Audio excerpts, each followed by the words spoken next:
mengisi acara itu, yaitu yang pertama materi dari Dinas Sosial. Kepada Bapak Helmi, silakan. Assalamualaikum warahmatullahi wabarakatuh. Yang saya hormati Kepala BPS Kabupaten Sunter, Pak Tri. Yang saya hormati Pak Direktur Hukum, saya juga ini. Yang saya hormati Pak Lurah, Pak Helmi, Pak Binsa, Pak Kadipmas, JKSK, Bu Sekel, ya, teman-teman karyawan-karyawati di lingkup kelurahan Gede, terus kemudian teman-teman pilar-pilar sosial yang ada di kelurahan Gede. Kebetulan di kelurahan Pak Tri itu ada puskesmas juga, pusat sosial. Di setiap desa ada kelurahan. Harapannya mereka membantu pihak kelurahan. Pertama-tama kita berbanyak puji syukur kepada Allah Subhanahu Wa Taala pada siang yang agak panas ini kita bisa ketemu di sini.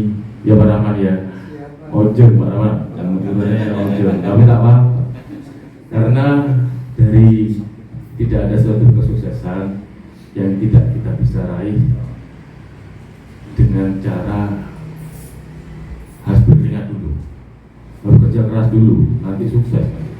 Ya, beliaunya menata Tegal Gede yang dari nol minus, maka sekarang sudah mulai menanjak dan kemudian sudah banyak dikenal oleh masyarakat. Perlu Bapak Ibu ketahui bahwa sekarang ini di atas beberapa peraturan undang-undang sebagainya, atas adalah satu yang sesuai dengan kondisi zaman sekarang. Ini di atas undang-undang ini ada lagi yang menguasai media sosial. Ini mempengaruhi pola pikir, tingkah laku masyarakat di seluruh dunia. Maka dari itu mereka itu butuh hausnya informasi dari keterbukaan publik, keterbukaan informasi publik. Contohnya yang disampaikan oleh Pak Tepri adalah nantinya kalau misalkan kelurahan adalah kelurahan, ini adalah kelurahan cantik, kelurahan cinta statistik. Nantinya yang dirinya dari kelurahan ini menjadikan contoh bagi kelurahan-kelurahan yang lain, bagi desa-desa yang lain, agar ramah dan mengetahui tentang bagaimana fungsi dan kegunaan dari statistik ini. Kami bergerak, kami berjalan melaksanakan program semua dari data. Nah, harapannya saya, kami semuanya adalah hanya satu data. Harapan saya adalah satu data, yaitu data dari statistik. Diawali dari desa dan kelurahan. Meskipun kami juga punya data P3KE, kemiskinan ekstrim di Kabupaten Jember, yang karena tidak dikawal dulu-dulunya tahun 2020, dasarnya itu pelaksanaan pendataan P3KE kalau nggak salah 2020 Pak Rahman ya. 2020 itu kita basis datanya adalah hampir 538.000 KK. Kalau dikalikan 4 atau 3 aja, berarti 1,5 juta orang yang penduduk masyarakat miskin ekstrim. Masuk akal nggak? Jember jumlah penduduknya 2,6. Penduduk miskinnya miskin ekstrim, bukan miskin biasa, miskin ekstrim. Miskin ekstrim itu sudah nggak bisa bekerja, tidak produktif, umur sudah tua dan butuh mau makan, butuh bantuan dari tetangga. Dia tidak bisa mencari sendiri. Itu miskin ekstrim. Kemudian cacat berat, ini miskin ekstrim. Keluarganya tidak punya keluarga. Seperti saya punya anak di Jinggawa, dia miskin ekstrim. Saya kategori miskin ekstrim, dia hidrosefalus.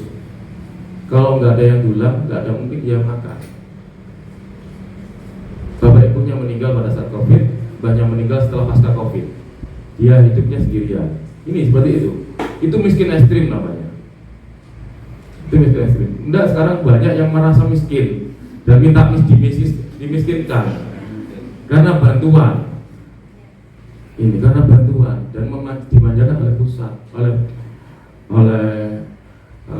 pemerintah pusat, sehingga mau tidak mau kalau nggak dapat bantuan tak umum ya betul. Ada tak umum gitu. Engkau tandi, gitu. Padahal dia bisa beli sepeda motor, nyicil sepeda motor. Kemudian anaknya masih punya, seperti kemarin. Ini fenomena yang ada Pak Tri. Kalau di sini semi Madura, banyak kan Madura, Pandalungan. Setelah dibedah rumah di RPLH, masyarakat miskin tersebut biasanya dibuatkan sama pemerintah daerah, Pak Tri. Itu nanti setelah jadi akan diberikan kepada anaknya. Dia nanti bikin lagi kadang di budi. Nah, PMP, ada anak. Nah, akhirnya yang di belakang ini yang akan diviralkan. Ini yang terjadi. Nah, seperti itu yang terjadi, fenomena yang terjadi seperti itu banyak. Dan itu budaya. Sebetulnya adalah budaya di masyarakat kita mengutamakan anak di depan. Dia sayang karena cintanya kepada anak, bukan karena dia merasa miskin sebetulnya, tapi cintanya kepada anak. Seperti di Buger, setelah dibangun, yang bersangkutan bikin lagi dari plastik, gitu.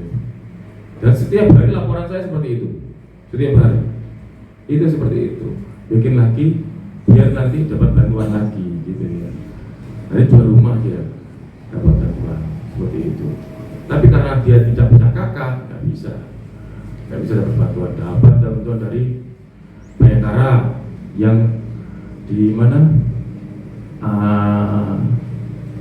urologi seperti itu. Mereka mendapatkan bantuan dari instansi terkait. Tapi karena terus merasa miskin, merasa harus dia dipasok oleh pemerintah, akhirnya malas untuk bekerja. Sekarang saya tanya kemarin waktu di Mayang, ini Bayang ya, Watu Resosek, ada nggak petani atau buruh tani yang mau digaji dibayar 15.000 per hari? Arau betapa tanam.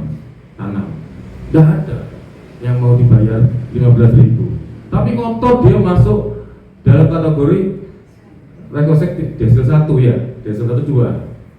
Nah, atau kategori 2, miskin dan sangat ekstrim misalnya. Seperti itu. Mereka ngotot. Makanya diadakan musyawarah desa dan kelurahan kemarin, bahwa harapannya nanti data-data itu akan dicocokkan oleh kelurahan dan desa. Nanti semua data juga akan kami sampaikan sampai ke kelurahan. Nanti pada saat sasaran program sesuai dengan data yang dimaksud dari Persosek, dari BPS, dari DTKS, seperti itu. Kalau P3KI kami evaluasi dan ini dalam rangka evaluasi Pak Tri, P3KI kami tentukan insya Allah dalam minggu ini kami akan SK-kan Bupati Pak Tri. Nanti setelah itu data itu kami lempar lagi kepada kelurahan sebagai data basic data bahwa data kemiskinan ekstrim di Kabupaten Jember per kelurahan kita tadi sejumlah berapa ribu orang, berapa ratus orang, itu sasarannya sudah. Nantinya kami usulkan ada program permakanan lansia yang tahun ini insya Allah sudah melaksanakan Pak. Bulan-bulan ini ada program namanya permakanan lansia. Di Tegal Gede ada Pak? Ada permakanan lansia. Ini program-program dari kita. Kemudian ada permakanan disabilitas. Maka dari itu, meskipun makannya cuma 1 hari 2 kali Pak, bantuannya dari pusat, tapi lumayan untuk meringankan beban tetangganya. Kenapa tetangganya? Karena yang si makan sebelumnya tetangganya, gitu. Kan gitu harus. Masih mengurangi beban tetangganya. Namanya juga RT, rukun tetangga. Leka rukun untuk RT, TR ini. gitu. Tokaran Pak, kan gitu.